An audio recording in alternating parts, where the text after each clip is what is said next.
자, 드디어 카카오뱅크 청약일이 다가왔습니다. 월화 이틀간 청약이 진행되는데 당연히 매매할 돈만 남겨놓고 전 재산을 모조리 청약할 생각입니다. 앞으로도 공모주를 계속하긴 하겠지만 예전에 SK 종목들처럼 따상, 따상상 이런 걸 바라기에는 현실적으로 힘들어졌습니다. 최근에 맥스트란 종목이 메타버스로 인해서 주목받으면서 장애 가격이 날뛰고 있긴 하지만 이런 특이한 케이스나 스몰캡 종목에서 가끔씩 따상이 나올 정도지 그 외에는 큰 재미를 보기에는 어렵고 그냥 작은 수익 정도에만 만족하는 시장이 계속 이어질 것 같습니다. 자, 공모가 대비 시초가가 얼마나 뜨냐면 최근에 46%, 10%. 생각보다 시초가가 높게 형성이 되지 않고 있습니다. 예전 같으면은 보시다시피 한눈에 보더라도 더블, 더블 100%가 정말 많이 보였는데 이제는 100%를 찾기가 어려워졌습니다. 공모주 분위기가 계속 바뀐다고는 하지만 이렇게 다시 좋아지기에는 현실적으로 좀 힘들지 않을까 싶습니다. 이때 네오 이뮨텍이라는 종목이 있는데 만약에 이 종목이 지금 상장하게 된다면 시초가가 한 10%, 20% 뜨는 것도 어려울 것 같은데 이런 종목이 두 배가 뜰 만큼 이때 공모주 분위기가 굉장히 좋았습니다. 자, 그럼 카카오뱅크 청약과 매도 포인트에 대해서 체크해 보겠습니다. 카카오뱅크는 우선 중복 청약이 불가능한 첫 종목입니다.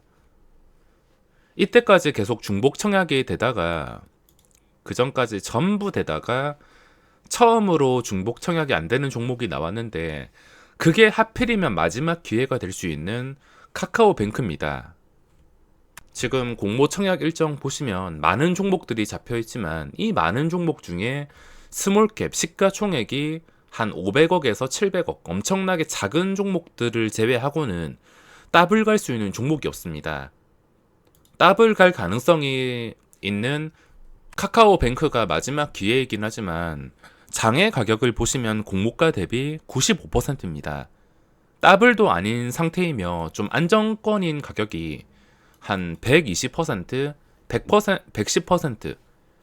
이게 개인의 청약이 끝나면 장의 가격이 무조건 그 가격을 보장하는 게 아니라 변동성이 크게 어떤 식으로도 움직일 수 있기 때문에 이걸 확신할 수가 없습니다.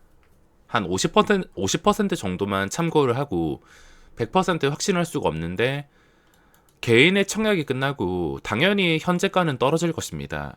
뭐 엄청나게 크게 폭락은 하진 않겠지만 화요일 개인의 청약이 끝나면 장의 가격은 내리면 내렸지 올라갈 순 없습니다. 그리고 그 전에 상장한 종목들 보시면 큐라클 같은 경우에 장의 가격보다 낮게 시작했습니다. 장의 가격이 한 50%에서 55% 정도였는데 이것보다 못 미치는 10% 아래에서 시작을 했으며 SD 바이오 센서도 마찬가지입니다. 장의 가격에서 50% 넘게 형성이 되어 있던 게 그쯤 형성되어 있던 게 시초가 보시면 10%에 형성이 되었습니다. 그만큼 요즘에는 시초가에 매도하는 게 국룰이 되었고 나와야 될 물량들이 많은 종목들이 많아서 최근에 상장한 종목들 장의 가격보다 다 못 미치는 것을 확인할 수 있습니다. 오비고도 마찬가지. 이것도 한 5, 60%에 형성이 되어 있었는데 30%. 예전 같으면은 반대로 장의 가격이 50% 형성되어 있으면 시초가는 뭐 70%, 80% 훨씬 더 높게 나오는 경우가 많았는데 지금은 완전히 반대입니다.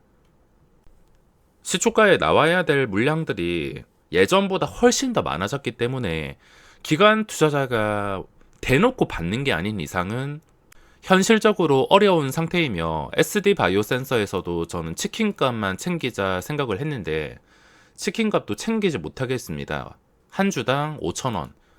자, 카카오뱅크에서는 저는 66,000원 이상에서만 시작을 했으면 좋겠습니다. 저의 목표가는 뭐 2배 따상 이런 게 아니라 그냥 70% 정도만 챙길 수 있으면 좋겠습니다. 역대급 기관의 수요 예측이 나오긴 했지만 나와야 될 외국인 물량이 굉장히 많고 또 주주 구성을 보시면 다른 SK 종목처럼 공모주주만 유통이 가능한 게 아니라 기존 주주까지 유통이 가능하기 때문에 그렇게 좋다고 볼 수가 없습니다. 이 물량을 전부 다 받아 먹어야 되는데 자신이 없으며 SD 바이오 센서도 구주주 물량이 많고 시초가에 나와야 될 물량들이 너무 많았기 때문에 보시다시피 기존 주주 21%, 공모주주보다 많다면은 당연히 나와야 될 물량이 많은 게 상식입니다. 이 물량이 그냥 가만히 있는 게 아니라 뻥튀기가 된다면 당연히 수익 실현 물량이 나올 수밖에 없으며 그 종목이 올라가기 위해서는 제대로 된 세력이 붙어야 올라갈 수가 있습니다. 자, 청약 포인트를 보시면 공모가가 상단, 기관의 역대급 수요 예측이 나왔습니다. 저도 이런 기관의 강기는 처음 보는 것 같은데 엄청난 확약과 경쟁률이 나왔습니다. 자, 배정 물량도 굉장히 많은데 KB증권에서 880만 주. 이번에는 중복 청약이 불가능해서 화요일까지 보다가 경쟁률이 좀 낮다 싶은데 계좌가 좀 이 모집 물량에 비해서 계좌 숫자가 좀 낮은 곳에 청약을 할 것 같습니다. 뭐 거의 다 둘째 날에도 뭐 거의 차이가 나기 힘들 만큼 비슷하다면 그냥 주관사인 대표 주관사인 KB증권에 몰빵할 생각입니다. 이게 마지막 기회가 될 수 있기 때문에 예전에 SKI 테크놀로지를 뛰어넘는 역대급 뭉칫돈이 몰리면서 기록을 세울 수가 있습니다.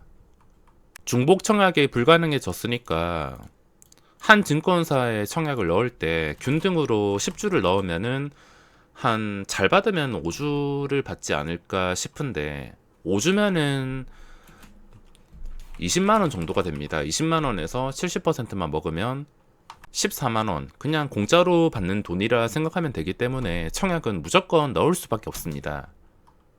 이 종목이 거품이란 말이 정말 많은데 그건 상관없습니다. 어차피 공모주는 분위기로 수익 내는 것이기 때문에 거품이든 말든 상관없으며 예전보다 시초가와 장 초반에 나와야 될 물량이 많아진 상태이기 때문에 저는 95%, 뭐 더블, 따상 이런 수익률보다 현실적으로 70% 정도 수익률을 기대하고 있으며 저는 당연히 시초가에 매도를 할 겁니다.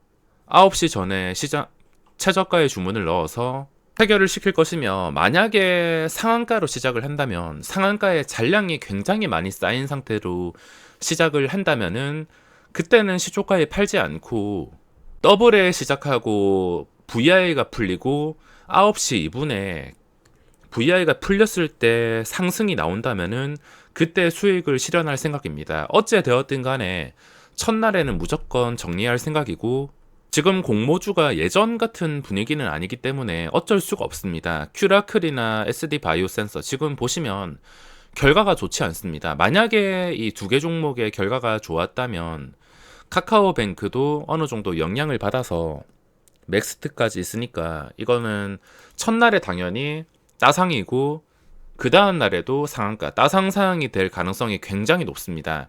따상상 가도 59,500원에 미치지 못하기 때문에 따상상은 갈 수 있지만 상한가가 풀리는 시점에서 그냥 무작정 고점에 들어갔다가 큰일 날 수가 있으므로 주의를 하셔야 됩니다.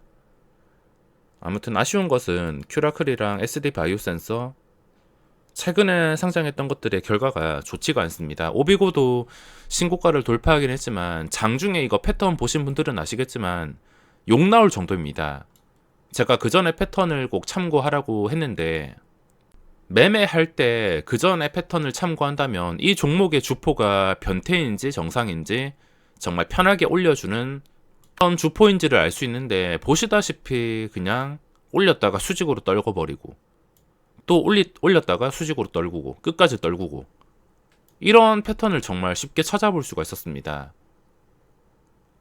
이런 패턴이 계속 있다는 것은 완벽하게 고점을 돌파해서 종가를 형성하지 않는 이상은 계속해서 가는 척하고 윗꼬리 달리고 가는 척하고 윗꼬리 달리고 이런 식의 패턴이 계속 반복되면서 결국의 주가는 하락할 수가 있습니다. 이게 어떤 패턴이냐면 지금 당장 생각나는 게 라닉스라는 종목이 있는데 보시다시피 상장 초기에 괜찮았습니다. 분위기 괜찮았는데 올라가는 척만 했지 실제로 종가를 보시면 최고가가 1,800원인데 실제로 종가를 보시면 10,000원 위에서 마감한 적이 없습니다. 나중에 몇 달 지나가지고 시간이 쭉 지나가지고 이렇게 10,000원 위에서 한번 올라오긴 했지만 이런 식으로 2배 정도 올라가긴 했지만 상장 초기 보시면은 10,000원 위에서 마감한 적이 없습니다. 가는 척만 하고 내리고 가는 척하고 내리고 이런 식으로 지독한 패턴이 반복되니까 결국에 주가는 이렇게 끝까지 내려갔습니다. 오비고도 확실하게 상장 초기 고점 위에서 종가를 형성하는 게 아닌 이상은 이런 패턴이 계속 지속되다가 라닉스 꼴이 날 수 있기 때문에 주의를 하셔야 됩니다. 진짜 확실하게 들어가고 싶으면은 종가 기준으로 24,500원 이상에서 마감할 때 이때 들어간다 하더라도 먹을 자리는 생길 수가 있습니다. 지금 카카오뱅크 말고는 다른 기대할 수 있는 종목이 없기 때문에 여기서 꼭 2배 정도의 시작을 했으면 좋겠습니다. 크래포톤 같은 경우에도 이 종목은 카카오뱅크처럼 기관의 수요 예측이 초대박이 난다면 그때 좀 생각을 해볼 것 같은데 이런 상황이 아니고서는 아마 청약을 포기하지 않을까 싶습니다.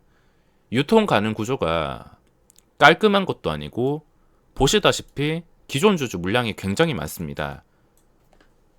요즘 상장주들 보면 구주주 물량 팔아먹기 위해서 상장하는 느낌을 받는 종목들이 많기 때문에 저런 구조에 희망 공모가가 20만원, 30만원이 아니라 상단이 50만원이기 때문에 여기서는 큰 재미를 보기에는 어려운 것 같습니다.